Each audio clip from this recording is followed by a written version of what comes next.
Welcome back to Gallagher Shots. My name is Emil, and this is going to be a preview for the Newcastle United home game against Burnley. I'm sure you're gutted that you're going to miss this one in the stadium because it seems like a really enthralling fixture. I'm joined here by Clarke, back on the channel. Hello. Here he is. He's from deepest, darkest Scotland. We've cast you away to go and work on our Instagram page, mate. No, good to have you with us once again. Clarke, Burnley, I mean, as I just mentioned there, the prospect isn't exactly the most tantalising thing, is it? No. I feel like it's going to be one of those games where, like I often put in our group chat, like it's going to get to half time and I'm just going to don't know if I'm going to be able to watch the second half. Yeah. I've got a feeling it's going to be one of them. But I know. It does have all the makings of it. We spoke about it briefly on Extra Time last night. Just the Burnley is not exactly the one that you'd expect them to pick for Sky Sports, although it has been picked somehow. So 8 o'clock Saturday night, the one that everyone's been waiting for. And quite right that they'll close the pub straight after it's finished because no one will want to see any more. We've just been talking about our record at Burnley. We were quite surprised that the home record is unbeaten. We've won one game, we've drawn 3. That's surely something we would want to uphold. Yeah, I mean, it all began. Our first home game with Burnley was that one. Do you remember when Colback scored? It was like... Was that blimey? Yeah, back in 2014. Yeah, it was back in the 1900s. That one. Back when we all thought Jack Colback was going to amount to something. God, was that when he last scored? Right. Well, I guess it makes sense because Burnley have been in and out of the league, and they've almost like traded places with Newcastle at times. So But the last time we beat them, it was with Rafa Benitez as the manager. We had Shea and Longstaff scoring 2 brilliant goals, if I remember rightly. I was at that game, and 2-0 we won. But since then, it's not been as great. I think actually, you know what? It was the last home game that fans were allowed in the stadium at St James's Park. Burnley was, which I was at with my dad. And I mean, I don't know if you saw that one, Clarke, but it was. Yeah, I remember Dwight Gale started up front in that one, I think. Or he came on. I remember Dwight Gale playing, basically. But it was 0-0, wasn't it? 0-0, yeah. Like I say, it wasn't a great one to finish on. I think at that point, many Newcastle fans are probably thinking, where the hell's the next point's going to come from? Yeah. But, yeah, I mean, Burnley is a frustrating game. Sean Dyche's ball, very, very, not much better than Brucey ball, but at least they have a bit of an end product. We mentioned Fabian Schär there. He's back in the squad, which is always nice to see. I doubt that he's going to get the same kind of goal that he did against Burnley. But I mean, what can we really expect from Burnley coming into this? They've not had the best start themselves, have they? Yeah, well, they've had 2 hard fixtures with Southampton and Man City. Obviously, Southampton seem to have came into a little bit of form. Danny Ings is just absolutely shit hot.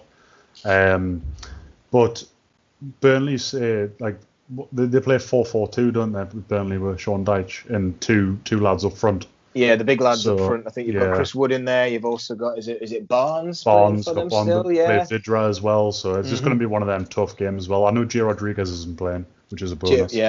It's a weird team, Burnley, because they seem to be getting to the point that I would maybe say that Bournemouth were at last year, where you know you don't change something for so long. Eventually.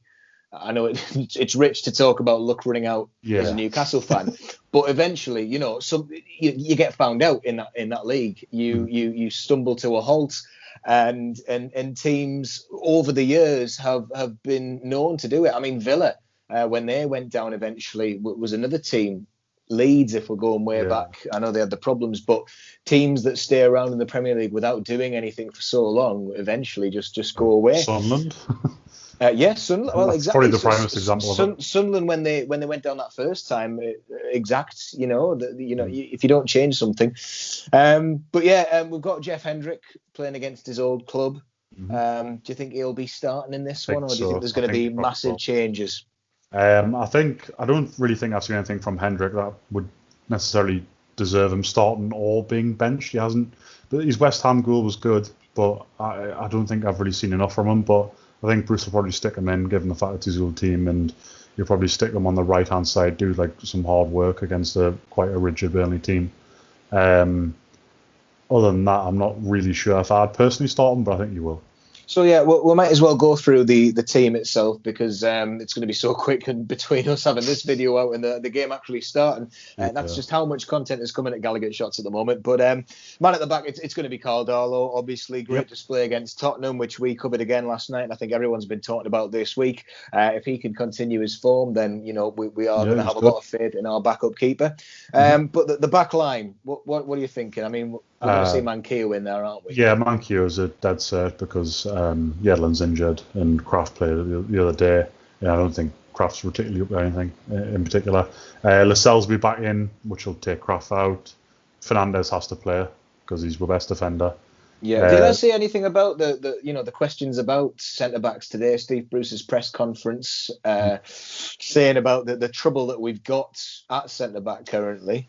Yeah, well, I mean, he also said in that press conference that he's not spending any more money, but we're going to look into maybe some loans. So I don't know if Rob Houlden's still on the cards, but I'm not particularly sure on him. But I doubt it. The way that Arsenal are playing him at the minute, I think that Pete Graves probably give me the most hope. I know it's shooting for the stars here, but he said that Chris Smalling probably not likely, just because Roma are the ones that are going to offer Man United the actual permanent fee for him. Exactly. John Stones was mentioned, which is really. I mean, I know. John Stones would be an absolute worldie for us. Yeah, I mean, exactly.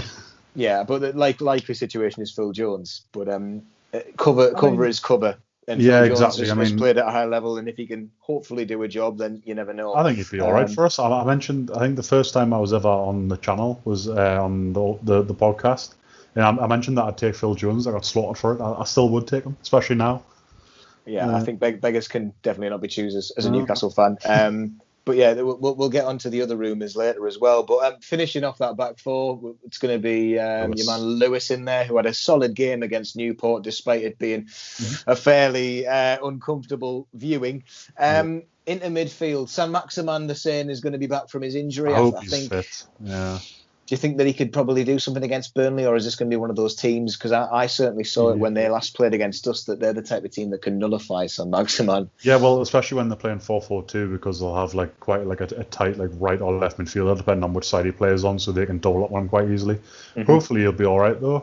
Hopefully he starts. He gives us a better chance to win when he plays, so it's definitely worth holding him in if he's fit enough. Yeah, and chances are we're going to see Shelby in there as well, and Isaac Hayden. It's the partnership that it is. We continue with.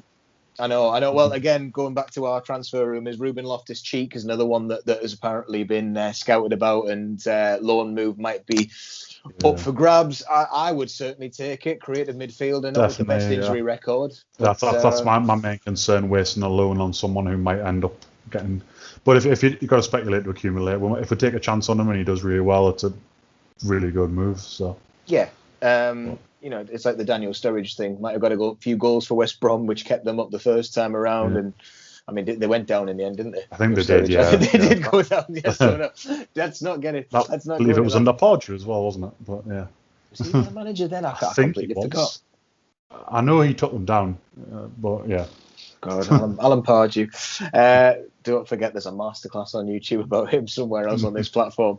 I mean, what's going to happen on the other side? Hendrick in there? I mean, people have been talking about 4-4-2 coming back in. I've got no idea what formation we're going to play. I couldn't.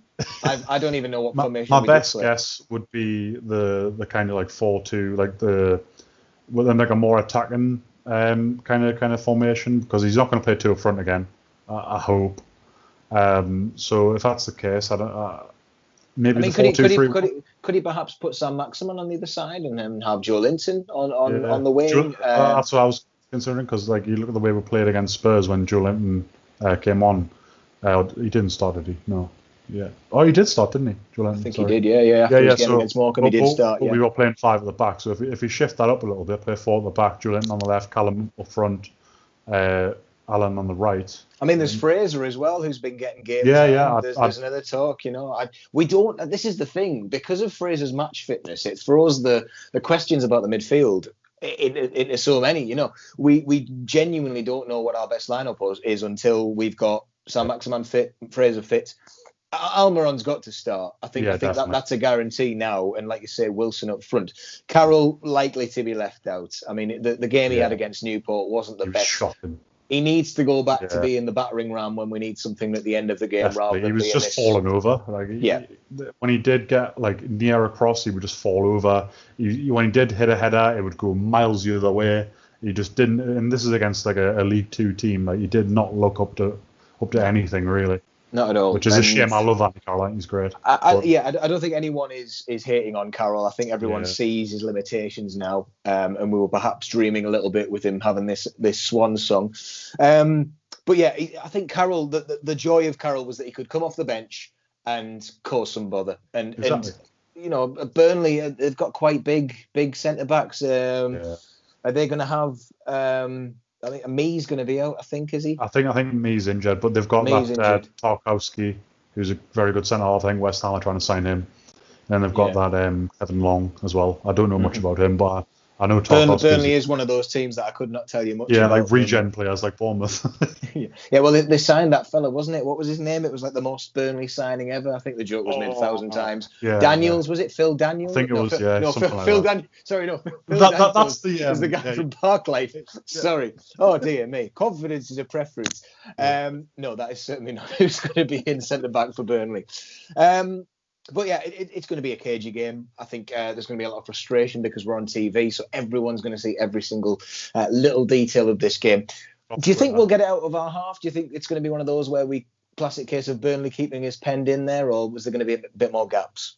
I'm hoping that we actually just take the game to them, because we're quite well known for, especially when we're at home, just sitting back and letting the away team come at us. I look at Brighton; they absolutely hammered us. But then again, I don't know if Burnley have that same quality that Brighton have got now, and I don't think they play anywhere near the same way.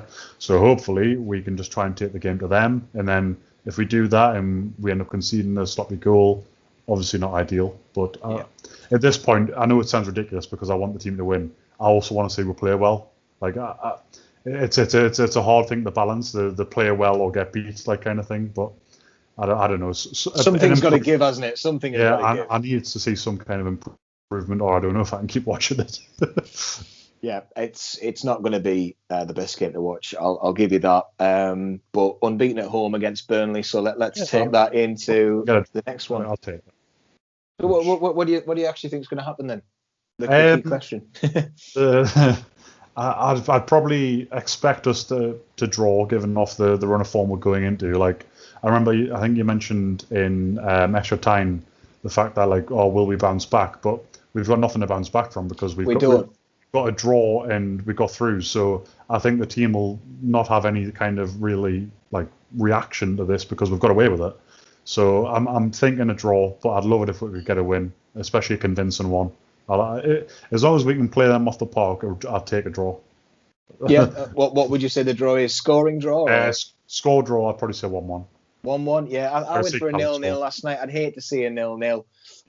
If it was a 0-0 and we play well and Burnley are just, we spoke a lot about shithouses last night, but that type of team. If they are that type of team tomorrow night, then it doesn't bear thinking about. But we mentioned it last night. It kind of said what few were saying about Newport. It looked as though the players weren't interested. I don't think Steve Bruce has lost the dressing room just yet. I think that these battles are very much between press, fan base and Steve Bruce. The players are almost left out of it, but it is down to them to show that they've got the ability, because as everyone keeps saying, it is very much a talented team managed by Steve Bruce, who isn't exactly getting the best out of them, and that is what hurts. Yeah, you can feel Bruce getting more wound up in the press conferences. Like, every day he seems to be having some kind of reaction towards what people perceive him as, and the way people talk about him. Like, he's mentioning people say he's clueless, and then he reacts to that. Well, I think the best thing for him is to just kind of ignore it and crack on rather than reacting to it. Got to walk the walk now, really, isn't it? That's the thing. If you want to see, if nothing changes and we are drawing it home against Burnley and losing against Brighton and hardly getting a shot on target against any other team, then this is the game where we've got to do it. So good luck, Steve, and good luck to the lads as well. We'll see how we get on. Clarke, nice to see you as always. Subscribe to the channel and like the videos, and there'll be more coming your way afterwards. And Christ knows what it's going to be like at the start of next week. Enjoy.